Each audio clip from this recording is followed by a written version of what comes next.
Why is it so easy to spend an hour on your phone, but so hard to study for just 10 minutes? Most people think the answer is simple. I just don't have enough discipline, but that's not what science suggests. Your brain doesn't wake up every morning trying to make you successful. It wakes up trying to make your life efficient. Every decision you make costs mental effort: what to eat, what to wear, whether to study or scroll. And because your brain wants to conserve that effort, it constantly looks for shortcuts. Those shortcuts become habits. That's why you don't think before unlocking your phone. You don't debate whether to open Instagram. Your brain has repeated that action so many times that it now runs automatically. But habits don't appear out of nowhere. They begin with a trigger, a notification, a boring moment, a stressful day. Over time, your brain learns to connect those moments with a quick reward. The moment the trigger appears, your brain predicts the reward before you even act. That's why resisting temptation feels so difficult.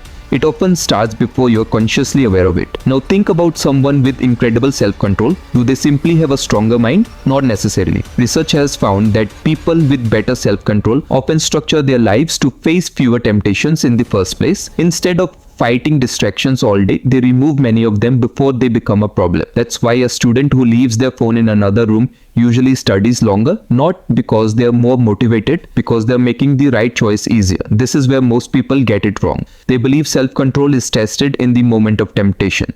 In reality, it's often built hours before that moment. The night before, when you prepare your desk. The morning when you leave your phone away. The tiny decisions you make before the challenge arrives usually matter more than the decisions you make during it. So if you keep asking, how do I become more disciplined?